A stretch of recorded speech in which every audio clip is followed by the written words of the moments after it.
नमस्कार, मी प्राध्यापक संतोष आखाडे. इयत्ता 7वीच्या गणित विषयामधील धडा 9 समप्रमाण व व्यस्त प्रमाण आज आपण शिकणार आहोत. त्या धड्यामध्ये सराव संच 39 आज आपण पाहणार आहोत. सुरेश आणि रमेश यांनी 1,44,000 रुपये 4/5 या प्रमाणात गुंतवले आणि एक भूखंड खरेदी केला. काही वर्षांनी तो विकला. 20% त्यांना नफा मिळाला. आपल्याला प्रत्येकाला किती नफा मिळाला हे काढायचंय. म्हणून भूखंड विकून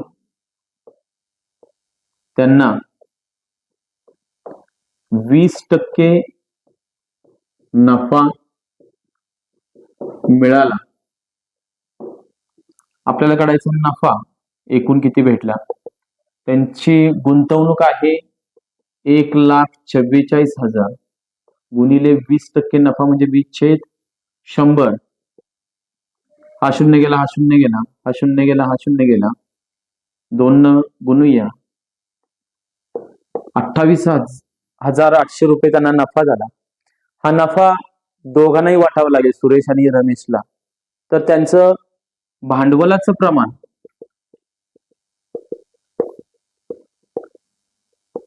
आणि नफ्याचे प्रमाण हे समान ठेवावं लागेल. जेवढं भांडवल दोघांनी घातलेलं आहे तेवढाच त्यांना नफा आपल्याला वाटावा लागेल. 4/5 हे भांडवलाचं म्हणजेच नफ्याचं प्रमाण आहे. म्हणून 4x हे सुरेशचा नफा होईल अधिक 5x हा रमेशचा नफा होईल. आणि दोन्ही मिळून नफा आपण काढलेला आहे 28,800 रुपये. म्हणून 5 आणि 4 9x बरोबर 28,800. आपल्याला काढायची x ची किंमत 28,800 भागिले 9 9 त्रिक 27 9 दुने 18 9 0 0 9 0 0. x ची किंमत येते 3,200 रुपये. आपण काढूया सुरेशला किती नफा झाला तो काढूया. सुरेशचा नफा बरोबर सुरेशचा नफा आहे 4x म्हणजे 4 गुणिले x ची किंमत आली 3,200 बरोबर 4 0 0 4 0 0 4 दुने 8 आणि 4 त्रिक 12 12,800 रुपये सुरेशला नफा झाला. रमेशचा नफा बरोबर रमेशचा नफा आहे 5x म्हणजेच 5 गुणिले x म्हणजेच 3,200 रुपये. 5 दुने 10 4 1 5 15 आणि 1 16 16,000 रुपये रमेशला नफा झाला आहे.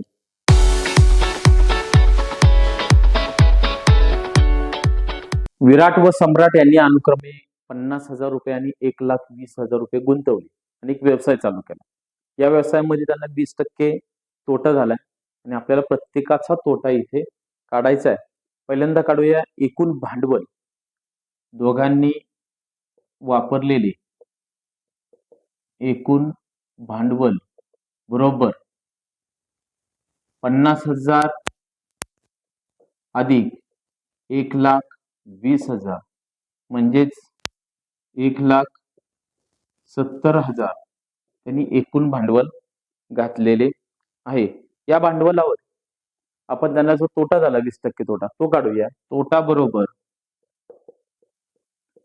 1,70,000 रुपये त्यांनी दोघांनी मिळून गुंतवले. त्याच्यावर 20% तोटा म्हणजे 20/100 रुपये तोटा झाला. म्हणून हा एक शून्य गेला, हा एक शून्य, हा एक शून्य गेला. 2 गुणूया 2 0 0 2 0 0 2 0 0 17 दुने 34 म्हणजे 34,000 रुपये त्यांना तोटा झालाय.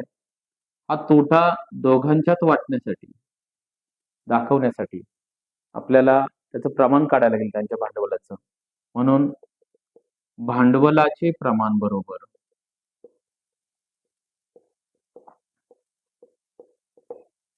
विराटचे भांडवल 50,000 रुपये छेद सम्राटचे भांडवल 1,20,000 रुपये.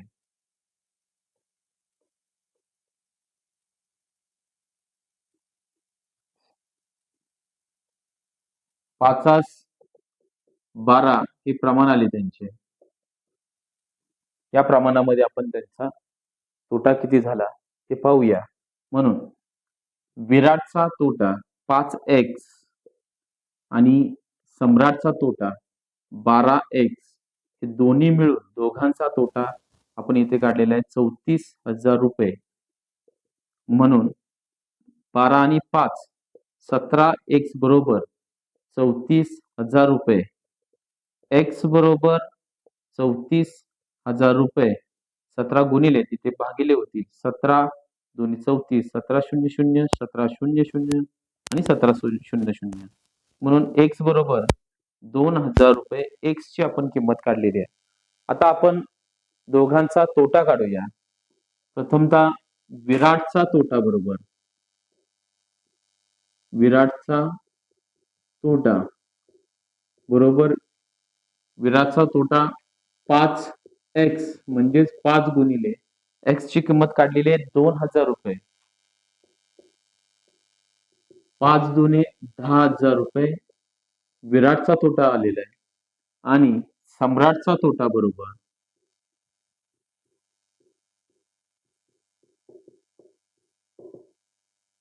12x म्हणजेच 12 गुणिले x ची किंमत काढली होती आपण 2,000 रुपये.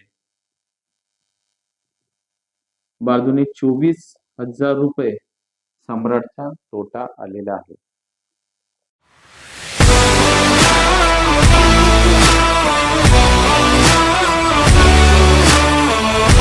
प्रश्न तिसरा आहे. श्वेता, पियुष आणि नचिकेत या तिघांनी मिळून सोलापुरी चादर टॉवेल विकण्याचा व्यवसाय 80,000 रुपये गुंतवणूक करून सुरू केला. म्हणजे तिघांचं गुंतवणूक पूर्णपणे 80,000 रुपये आहे. त्यापैकी श्वेताचे भांडवल 30,000 रुपये, पियुषचं भांडवल 12,000 रुपये आहे आणि वर्षाखेरीस 24% त्यांना नफा झाला. पहिल्यांदा आपल्याला काढायचं आहे नचिकेतची भागीदारी किती होती. मग नचिकेतची भागीदारी काढताना आपल्याला एकूण गुंतवणूक आपल्याला पहिल्यांदा बघायची किंवा एकूण भांडवल आपल्याला बघायचंय. एकूण भांडवल आहे 80,000 रुपये एकूण भांडवल आहे. नचिकेतचं भांडवल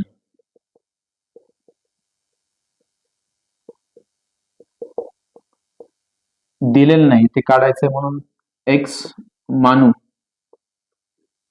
तिघांचं हे भांडवल आहे. पियुषचे भांडवल 12,000 रुपये आहे आणि श्वेताचे भांडवल 30,000 रुपये आहे. श्वेताचे भांडवल 30,000 रुपये अधिक पियुषचे भांडवल 12,000 रुपये अधिक नचिकेतचे भांडवल जे माहिती नाही ते आपण x मानलेलं आहे आणि हे तिन्ही मिळून भांडवल आहे 80,000 रुपये.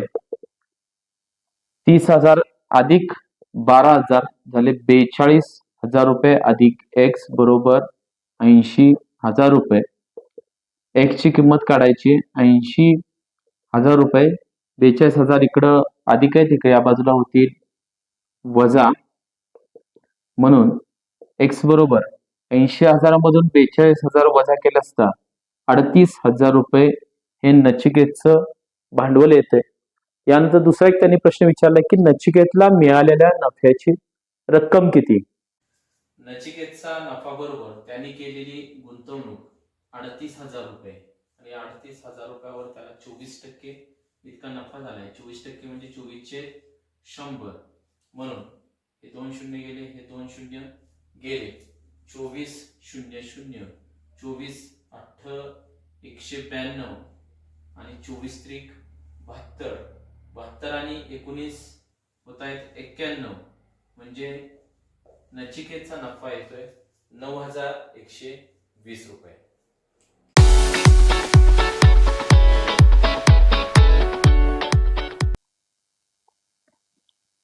उदाहरण चौथे. अ व ब यांना मिळालेला 24,500 रुपये नफा तिनं 7 या प्रमाणात वाटून घेतला. प्रत्येकाने आपल्याला मिळालेल्या नफ्यापैकी 2% रक्कम सैनिक कल्याण निधीला दिली.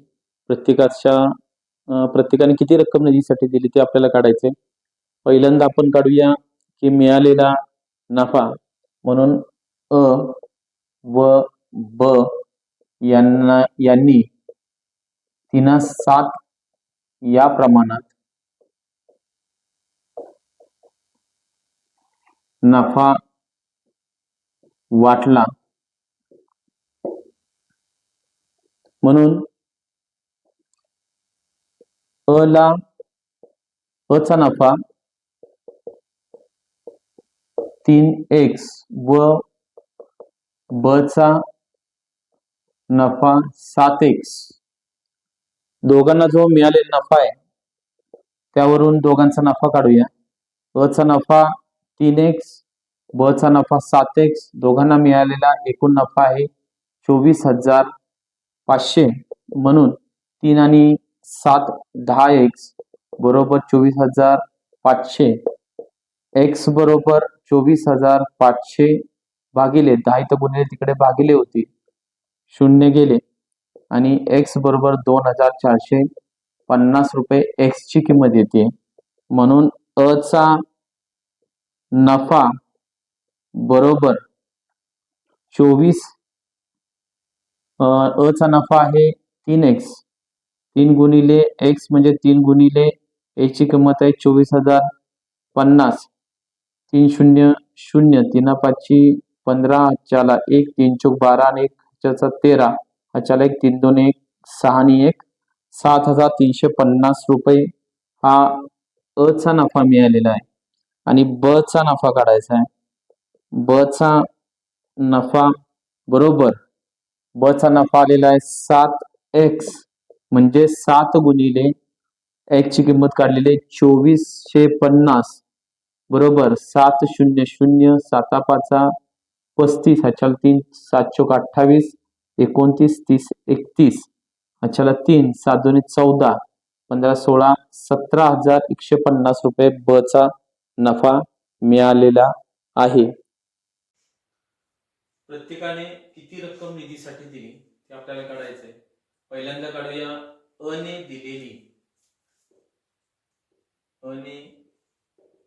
दिलेली सैनिक कल्याण निधी बरोबर अना नफा झालेला आहे 7,350. हा त्याला नफा झालाय आणि त्याच्यावर त्याने 2% म्हणजे 200 रुपये निधी दिलेला आहे. शून्य गेले 5 दोन्ही 10 च्याला 1, 3 दोन्ही 6 आणि 1 7 आणि 7 दोन्ही 14 भागिले 10, 1 1 शून्य गेला म्हणजे 147 रुपये अने सैनिक कल्याण निधीला दिले. त्यानंतर काढूया बने दिलेली सैनिक कल्याण निधी बरोबर बला 17,150 एवढा फायदा झालाय. या नफ्यावर त्याने 2% म्हणजे 200 एवढा निधी दिलेला आहे. हा शून्य गेला, हा शून्य गेला.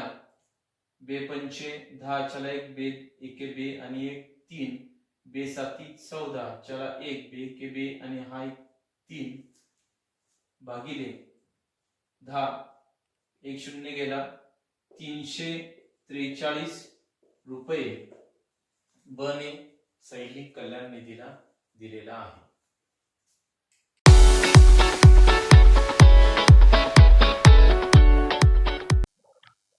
प्रश्न 5वा. जया, सीमा, निखिल आणि निलेश या चौघांचं भांडवल त्यांनी दिलेले 3,60,000 रुपये. यावरून आपल्याला प्रथमतः जयाचं भांडवल किती ते काढायला हवं. म्हणून एकूण भांडवल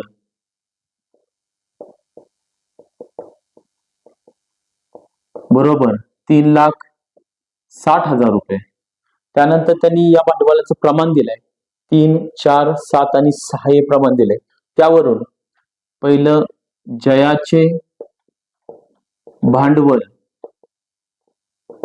ते आहे 3x. त्यानंतर सीमाचे भांडवल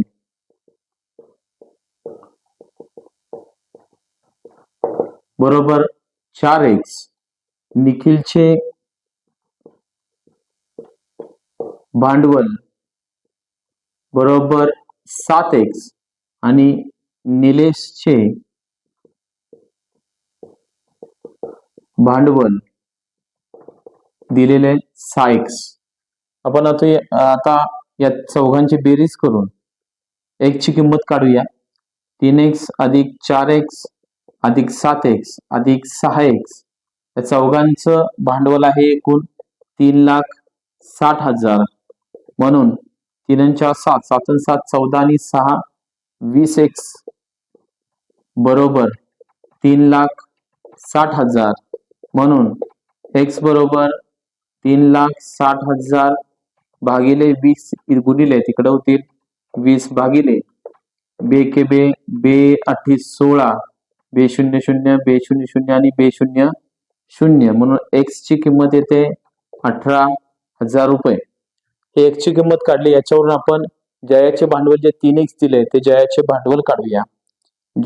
आपण x ची किंमत काढली 18,000 रुपये. यावरून काढूया जयाचे भांडवल. जयाचे भांडवल इथं दिली आहे 3x. 3x म्हणजे 3 गुणिले x दिले 18,000 रुपये म्हणजे 18 त्रिक 54,000 रुपये जयाचं भांडवल आलेलं आहे. निखिलच्या वाट्याला किती रुपये आले ते आपल्याला काढायचे. त्यासाठी पहिल्यांदा काढूया एकूण नफा. एकूण नफा बरोबर त्यांचं भांडवल आहे 3,60,000 रुपये. त्याच्यावर 12% म्हणजे 12/100. 2 शून्य गेले 2 शून्य गेले 12 शून्य शून्य 12 शून्य शून्य 12 72 12 36 36 आणि 7 43,200 रुपये एकूण त्यांना नफा झालाय. आता आपल्याला काढायचा आहे निखिलचा नफा. यासाठी सगळ्यांच्या नफ्याचे प्रमाण बघूया. पहिल्यांदा जयाचा नफा बरोबर 3x. सीमाचा नफा बरोबर 4x. निखिलचा नफा बरोबर 7x आणि निलेशचा नफा बरोबर 6x. या चौघजणांच्या नफांची बेरीज 43,200 रुपये एकूण नफा येईल. म्हणून 3x अधिक 4x अधिक 7x अधिक 6x बरोबर 43,200. 3 आणि 4 7 आणि 7 14 आणि 6 20 x बरोबर 43,200. x बरोबर 20 इथं गुणिले तिकडे होतील भागिले 43,200 भागिले 20. x बरोबर 0 0 गेले बे 2 4 बे के बे बे सक 12 आणि बे 00 2160 रुपये x ची किंमत आलेली आहे. आपल्याला काढायचे निखिलचा नफा. निखिलचा नफा म्हणजेच त्याच्या वाट्याला आलेले रुपये बरोबर निखिलचा नफा आहे 7x म्हणजे 7 गुणिले 2160 रुपये. 7 0 0 7 सक्कम 42 7 1 7 7 4 11 चला 1 7 2 14 आणि 1 15 15,120 रुपये निखिलच्या वाट्याला आले.